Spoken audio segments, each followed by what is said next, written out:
So hello and good morning everyone, and welcome to the sixth module of the EU UNESCO for All webinar training series. Our training is one of the 8 modules developed by our project partners, and all of them are focused on improving accessibility in UNESCO World Heritage Sites. The purpose of our training is to spread the knowledge about accessibility in tourism in World Heritage places through the involvement of tourism stakeholders. Okay, and today we are going to speak about how to increase the attractiveness of UNESCO World Heritage Sites to visually impaired people by the creation of a level of excellence for virtuous and high-quality service providers. First of all, we are going to underline the objectives and outcomes we established for our module. After that, we will make a general explanation of the importance of adapting World Heritage destinations to visually impaired people, the tools we found, and the evaluation methods we are going to use to develop our level of excellence. Developing a level of excellence requires the comprehension of the many challenges for visually impaired people when traveling. The acknowledgement of the tools we can use to make their experiences when traveling easier, and the options we have to evaluate the conditions that World Heritage places have. After the module, we pretend that the participants have learned about statistics of visually impaired people, resources available to improve their trips, main stakeholders involved in tourist experiences, and the importance of senses on visually impaired experiences. Through the module, we are going to speak about some concepts we consider we have to explain before starting, as long as they are important to understand the training. These concepts are accessible tourism for all.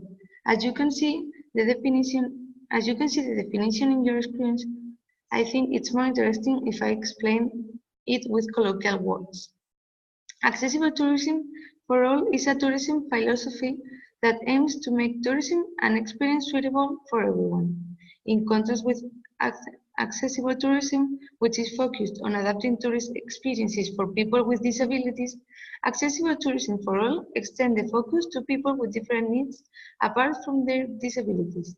People with temporary impairments, for example, recovering from an injury, travelers carrying heavy luggage, women in later stages of pregnancy, etc. Another topic we consider central of improving the attractiveness for visually impaired people is sensory marketing. This methodology is very interesting to design new types of tourist packages, and it's not only interesting in terms of accessibility. As people is traveling more than ever, they started to demand new experiences than the typical ones. Sensory marketing is an opportunity to design tours with a different perspective. In Granada, for example, we have olfactory tours. Fragrance focused specifically designed to broaden the visits to the main monuments of the city. Finally, although we are going to speak about this topic further on, we would like to introduce the sensory experience elicitation method, which is especially interesting as it is used in many fields. For example, it's very useful when we want to evaluate a person's experience when a dramatic or illegal experience happens. And it's a way of awakening some emotions with their associated memories. So let's start with the first part of our module, okay? We are going to speak about statistics and the actual situation of the accessibility in the destination chosen. Why do we consider that adapting World Heritage Sites to visually impaired people is important? The importance is fully explained in the following video developed by another Erasmus Plus project that we are going to watch now.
Okay, as we have seen in the video, developing accessible destination is not only a social matter, it also has benefits for the economic growth, which is really interesting in the times we have now.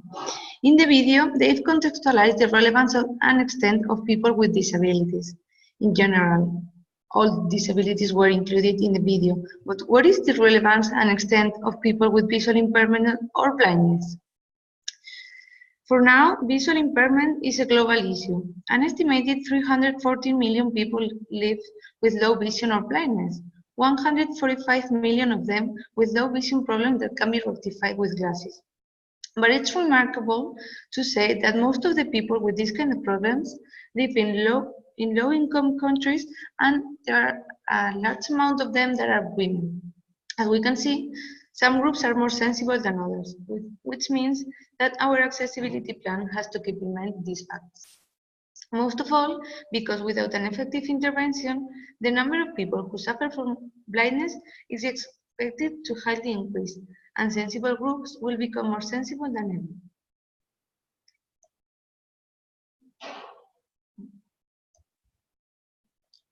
Although there are groups more sensible than others, visually impaired people are a sensible group by itself, as it has to face a large amount of barriers in their daily lives that become bigger when traveling. Which barriers do they face? We can divide them by groups.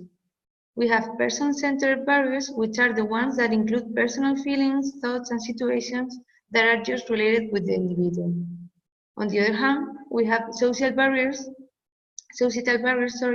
that don't rely on the person. They are linked with the people that surround people with disabilities. They include policies, willingness, training, communication, etc.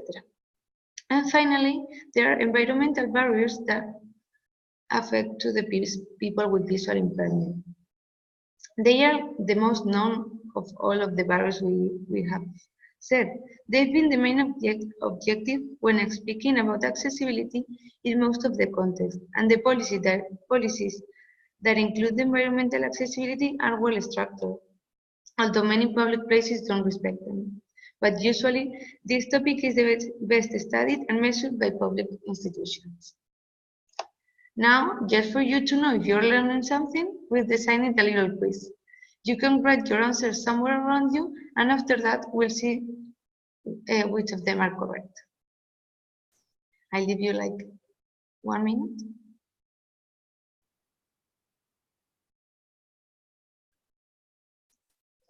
So here we have the answers. Okay, next topic aims to determine who are the main service providers involved in tourism, and in consequence, the companies and institutions in charge of adapting the tourist offer to people with visual impairment. We would like to distinguish between public and private stakeholders in order to have in mind that their responsibilities and possibilities to act are different. On the one hand, we have Andalusian institutions connected with tourism. On the other, tourist agencies and companies with tourism activity. Their involvement is crucial to ensure the growth of a destination's tourism sector. If they collaborate, the possibilities for the place increase by itself. But ensuring the development of the visual impaired tourism sector goes through finding the suitable indicators. What these indicators should focus on? According to our research, the main indicators are senses and experience. Senses offer a wide range of possibilities for people to experience new feelings and sensations. Sometimes we don't remember how some place looks, but we can recover our memories just by smelling a familiar aroma. The same thing happens with sounds. So we are going to see in the video. Sorry.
So senses, not only sight, as we have seen in the video, are a way of amplifying traveling experiences and creating sensory memories that people will never forget. Our second indicator can sound confusing at first. What do we think when we think about the concept of experience? From our point of view, and after a long research, we consider that the concept of experience involves a broad concept. This new concept includes taking care of everything that is happening when you, for example, travel. From the beginning of the trip, since the person starts planning, until she or he returns home, the experience covers everything happening. We are going to divide the experience in 3 stages. The experience with the website, travel agency, bookings, accommodation, and restaurants are inside the pre-consumption stage. Then it is followed by the consumption stage, where the barriers that we've appointed before start being a problem. And finally, by the post-consumption stage, it includes the mental image that people keep about a place or a trip. Everything is important if we want to improve people with visual impairments traveling experiences. So every experience, stage, and senses elicitation must be in our spotlight.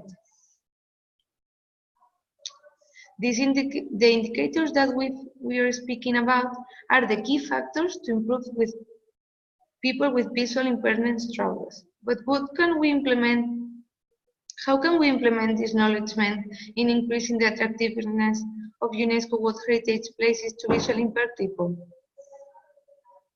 Our proposal is to use e-accessibility, sensory marketing, and tourism for all methodology.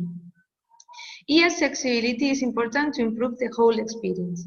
In the pre-consumption stage, e-accessibility can be used for booking, reading opinions of other travelers with the same needs, or having more information available. In the consumption stage, e-accessibility can bring the people with disability together with the monument or the place they are visiting.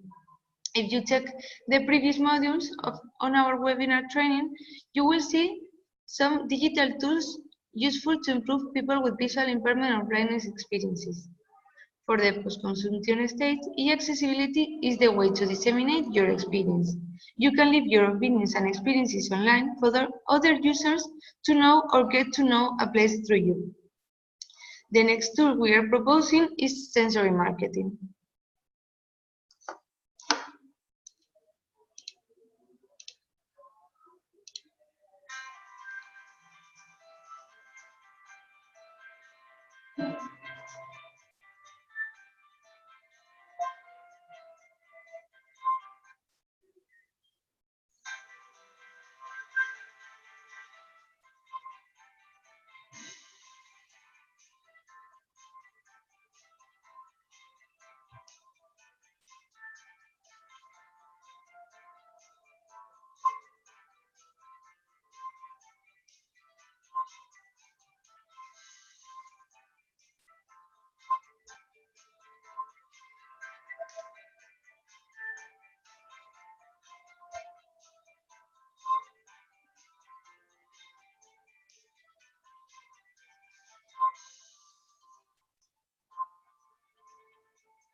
So we have seen that sensory marketing is a really useful tool to use for improving the experiences of people with visual impairments.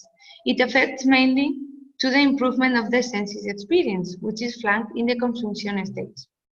In the video, we have seen the possibilities of every of the senses. Although we cannot use sight with our group to improve their experiences, we can take advantage of the power of the other senses. In the picture we can see at the slide, we can observe many of the possibilities that Granada offers to awake your senses. taking advantage of the existing opportunities and creating new ones, starting at the existing ones, is the main goal of sensory marketing. For example, taking Granada again as an example, the city has a Arabic past, and Arabic cultures are well known for their spices, soups, textiles. So designing our tour, trying to develop local opportunities, enhance the city personal brand. Finally, the tool that involves both the experience and the senses as indicators to improve people with visual impairment experiences is Tourism for All. As we've explained it, Tourism for All tries to adapt itself for everyone that wants to enjoy being a tourist. It takes advantage of the tools available in a certain place, and it designs routes ready for everyone.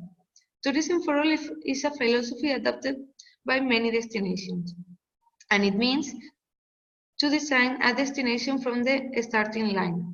First of all, it starts analyzing and diagnosing the accessibility of the city, which is his tourist offer, his cultural resources, public roads, tourist routes.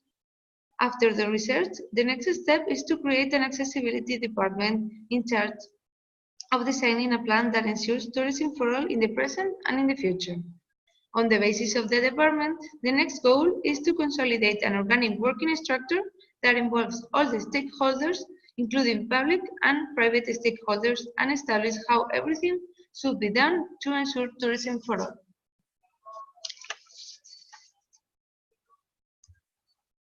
Now that we have an idea of what to improve and what tools can we use, it's time to analyze how can we evaluate a tourist destination to check if it is an accessible destination for people with disabilities, specifically if it is accessible for people with visual impairment. The first tool we have chosen to evaluate the World Heritage Site accessibility is the label Accessible Tourism Destination designed by the World Tourism Organization. We chose this label because it considers indicators belonging to the pre-consumption and consumption states, so we can evaluate half of the indicators with one tool. In the slide, you can find 7 indicators that are measured by accessible tourism recognition. For our recognition, we will use these indicators plus the following one. The evaluation of the senses through the Sensory Experience Elicitation Protocol. The Sensory Experience Elicitation Protocol is a tool that we can use to measure the senses experience at the same time we measure the post-consumption stage. This tool consists in a suggestive technique that starts like a usual interview and continues inducing to an evocation state that is going to be used as a strand to start remembering the experience that we would like to reveal. So before finishing our module, I would like to make a review of the acknowledgement we've reviewed and the structure we designed to create the level of excellence for virtuous and high-quality service providers based on the research we've made. On the one hand, to increase the attractiveness of UNESCO heritage sites to visually impaired people, we need to focus our intervention in improving the senses experience and the consumption experience, pre and post tour, and of course, the full experience, including everything that we have said before. How can we improve these indicators? To improve the sensory experience, we can use sensory marketing. For the consumption experience we have e-accessibility, and a tool to increase the satisfaction with the whole experience is Tourism for All. On the other hand, to create the level of excellence, we can use the recognition of accessible tourism destination to evaluate the consumption experience, and to evaluate the senses and post-consumption experience, we have the SIP methodology. SIP methodology is the sensory elicitation method protocol.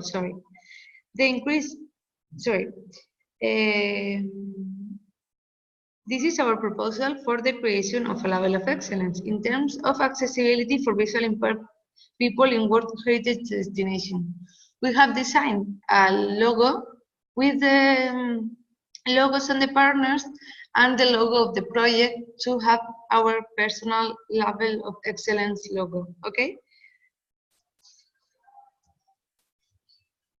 Summarizing the training, we need to remember that we started speaking about statistics of people with visual impairment or blindness.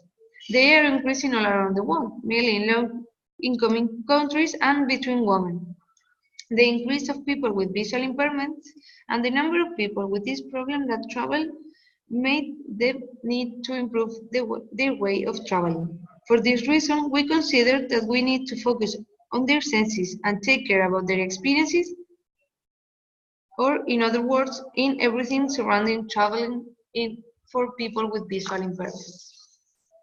Tourism for All is the main perspective through World Heritage destination can level up their excellence. Making a holistic evaluation of the excellence of World Heritage destination for the concrete group of visual impaired people involves not only the recognition of accessible tourism destination, as it is focused in people with disabilities in general, we have to look um, at the visual impaired people needs, concrete needs that involves including other types of evaluation. That is why we have chosen the sensory experience elicitation protocol, because with his guidelines we can achieve tourism for all in World Heritage destinations. So before finishing, I would like to say thank you for everyone attending our module. And if you have any questions, suggestions, just let me know and I will do my best to answer it. Thank you and have a nice day.